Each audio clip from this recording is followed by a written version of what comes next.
أعوذ بالله من الشيطان الرجيم بسم الله الرحمن الرحيم Assalamu alaikum ve rahmetullahi ve berekatuh muhterem Müslüman kardeşler. Ramazan ayları mübarek bulsun.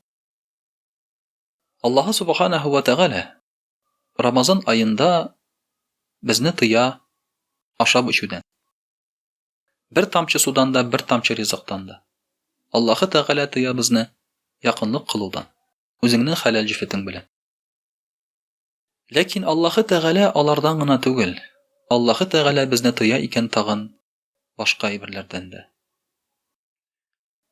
Allah Teala bizni tıya saranlıktan. Ni gacep muhterem kardeşler, saranlık ol şulay o günah bulup sanala. Elbette biz bilemiz ki günah kılınğanda kişiге ziyan kile. Ama senin saranlığından nindi ziyan kilirge mümkün. Bir qaraganda. Mesela haraklık kişiге ziyan kitire. Sen anın bulgan aybirini alasın. Saranlıktan nindi ziyan? Anın aybiri yok idi, sen ana birmedin, bulay da yok. Şulay yok.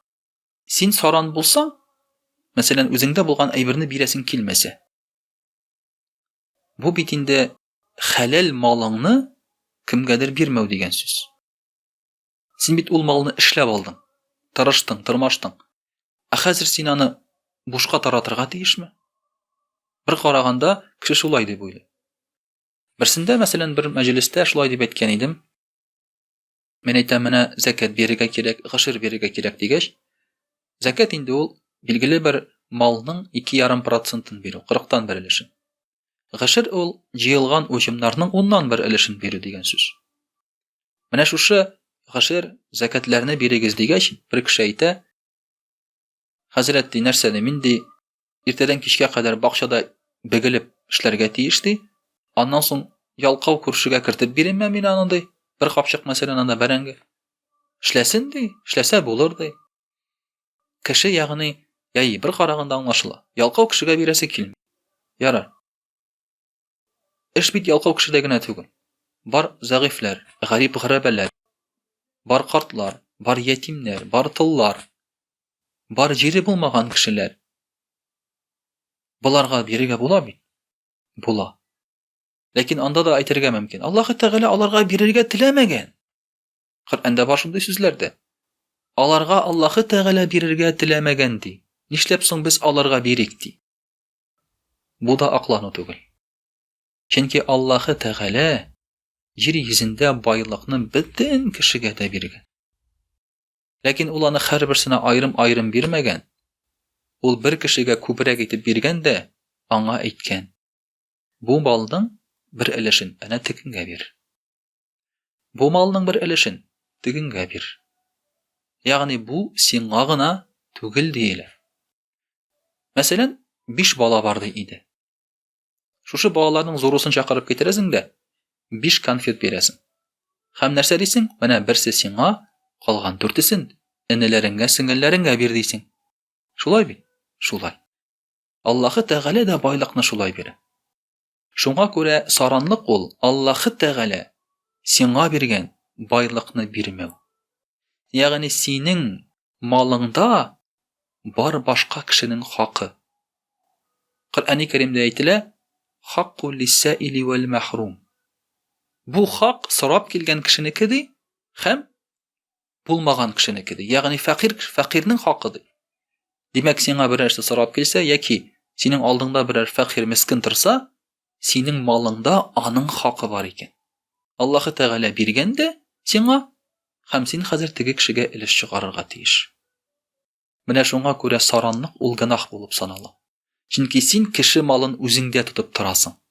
Bu qaraqliq bilan bir yoki zulm bilan bir.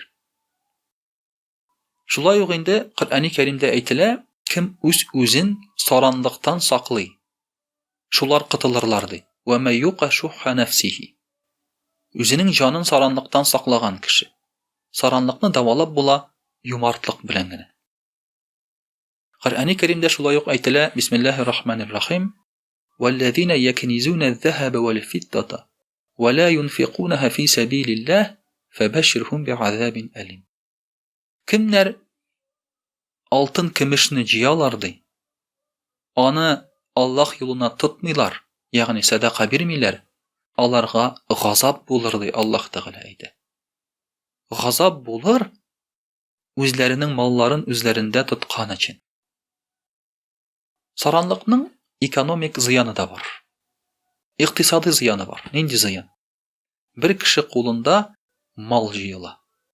Мал бер кеше кулында җыела икән, әгәр дә ул әйләнеп йөрми икән базарда, әйләнештә дип әйтик, кеше кулыннан кулына күчми икән, кешеләр хәерчеләнә башлый. Бу кризис дип атала. Кризис каян килеп чыга?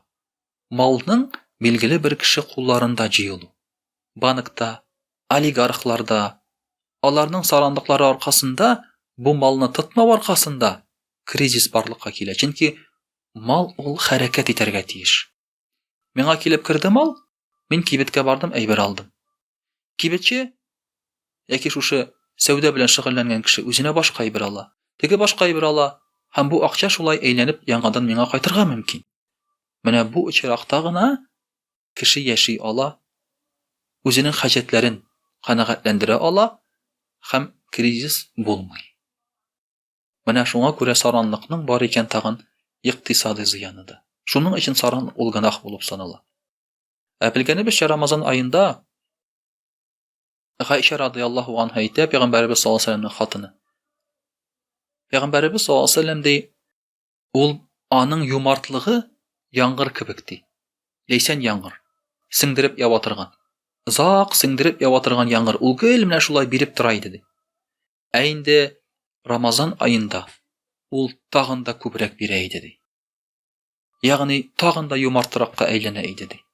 Шулай итеп Рамазан ае безне юмартлыкка өйрәтә һәм саранлыктан тыя. Шуңа күрә күп кешеләр Рамазан аенда закат түлиләр. Закатларын шушы айга бәйлиләр. Күп кешеләр Рамазан аенда истәмә садакалар бирәләр. Изгелекләрен, бирәсе әйберләрен шушы айга калдыралар, чөнки бу айда җидис савап яки аннан да күбрәк савап алырга мөмкин кылган изгелек өчен. Аллаһы Тәгалә безнең җаннарыбызны, тәннәребезне дәвалый күрсен гынахлардан һәм авырулардан. Вассаламу алейкум ва рахматуллаһи ва баракатуһ.